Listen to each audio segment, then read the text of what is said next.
The Father on his sapphire throne expects his own anointed Son.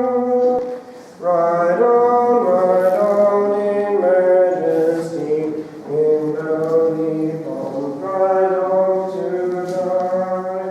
Bow thy head to mortal pain, then take, O Christ, thy power and reign.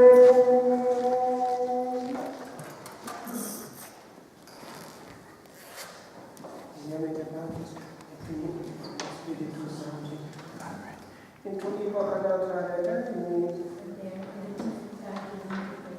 Adiutorium nostrum in nomine Domini, Confiteor Dei omnipotenti, Beata Maria Sancta Virgin, Beata Michael Arcangel, Beata Maria Baptist, Sanctus Apostolus Petro et Paul, Omnibus Sancti, Globus Sancti, Beata Calvary. The moment of death of our Saviour has cosmic repercussions. Indeed, already on Calvary we see nature reacting.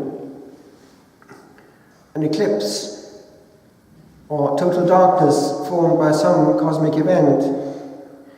Here we see a strange thing which people have never really understood. The earthquake, yes, but then these spirits of the just coming out of the tombs, sometimes seen on the 12th station if one looks carefully. Some artists have portrayed them. Spirits coming out of the body. It hit me very strongly this week as I picked up, actually through a text coming from Italy, what had actually happened in that crash.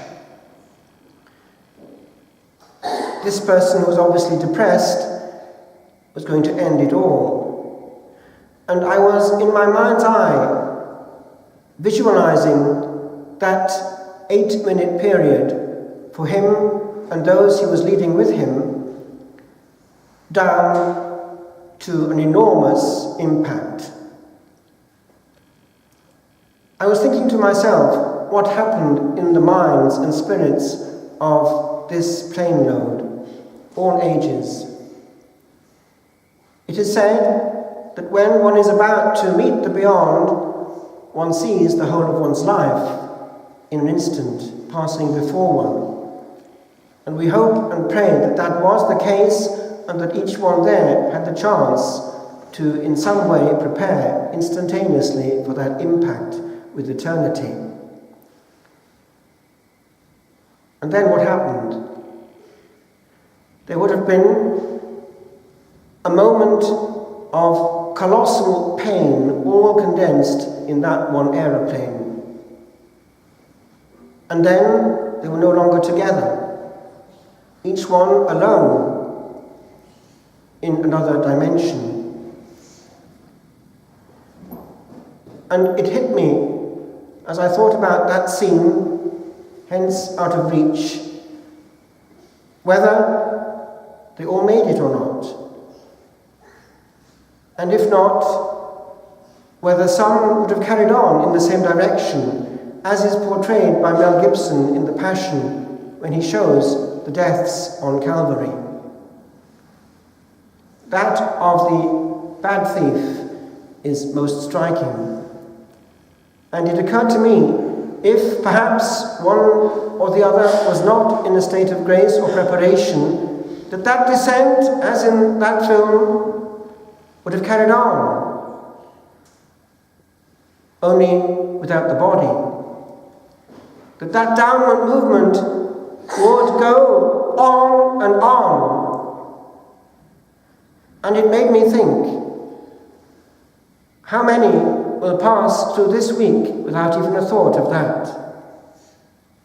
How many will, at the most, come to church this day week without having really lived this drama, which gave us the right to have access to lost glory, paradise regained, until one cry was heard on earth. It comes through in Greek as tetelestai, and we can translate it variously as it is accomplished, it is finished, it is over, it is done, it is perfected, it is fulfilled. Until that cry was heard on Calvary, no one, not even the most holy of the just of the Old Testament, could see God. They could only, in some kind of waiting form, be waiting. We don't know exactly how. Hope there was, but there could not be beatific vision because of the curse that we undertook in Adam. And so, this will be heard again in all the churches of the world on Good Friday. And yet, how many actually will gain the grace of this great week? Do you know that as I looked through what the parish was doing here and all over Ireland, I noticed, because the secretary of the bishop had sent us the timetables of the events throughout the diocese, the big diocese, that one pattern was coming through very quickly. A large proportion of our churches by now have got round the problem of the vigil. The problem of the vigil. The problem of the vigil. Do you see what I'm saying? By having a glorified vigil mass at the same time as they would have the Sunday one on Saturday night. Now, do you see what's going on there? In broad daylight, they're lighting this fire. They've got round the problem of the Exultet, often with a jazzed up version sung by a choir. They've got over the problem of long prayers and long readings by just finding a way to get to the minimum. And so we can just about get through the problem of a long celebration in about 3/4 of an hour, at the most an hour. The problem has been dealt with painlessly. And what happened to Easter? The Lord, my friends, was there for 3 hours, and all his life on earth he foresaw those 3 hours. Time! And we find it a problem. And yet, how many will go from church to an ocean of Guinness afterwards, where time doesn't matter? 3 hours is not too much to spend in the fumes of Satan, celebrating Easter away from the Lord. But also, my friends, if one looks at all the bits and bobs, clinically handled and hygienically shortened and polished up, a bit of the same is right through. Oh, it's an awful long time to wait until midnight. 11 o'clock will do. 10:30 will do. 10 will do. Oh, why bother anyway? And then the grace of that night where many vocations are born. Where has that gone to? The goggle box, no doubt. The new tabernacle, the altar of long repose. Where will Christ be, my friends, in this Holy Week? I can tell you where he'll be. Miles away from the hearts and minds of most of these people in Ireland. But also, if we're not careful, from our own minds and hearts. Because if we're not careful, we too are contaminated. It's our choice, because this week much grace is hovering over our head. The words of the liturgy are dense. The church has made it shorter and therefore potentially more dense. But we need to enter into mode of receptivity, which means, my friends, making this week different from any other week. Time. Quality. Leaving to another time what does not have to be done this week. Many people make a retreat in this Holy Week. But to live the last 3 days, moment by moment, pain by pain, victory by victory, is quite different from just catching up with what has already happened this day week. I just conclude. Life already does not help. If one looks at the past Easters and the quality of time between each one, I am quite sure that if we're honest, we'll admit to ourselves we're not great shakes in the use of time. We're wasting time. We're wasting time not in love, but in mode of absence from the loved one. This week at least, remember, it hurt, Calvary.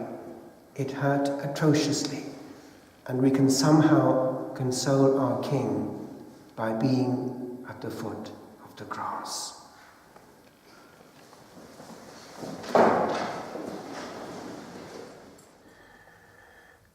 Exil regis prodeunt, fugit crucis mysterium, quo carne carnis conditor, suspensus est patibulum.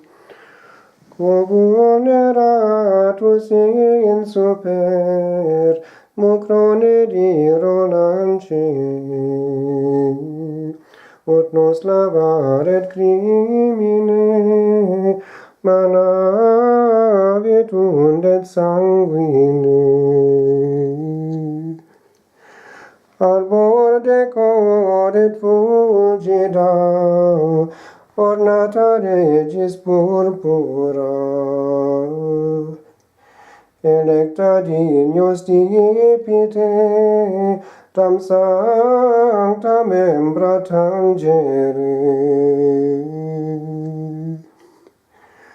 Beata cuius pracis secli pendit pretium, statera factes corporis, credamque tunit tartari. Salvara salve victima, de passionis gloria, quo vita mortem pertulit, et morte vitam redidit. O crux ave spes unica, hoc passionis tempore, pisa dauce gratiam, reisque dene crimina.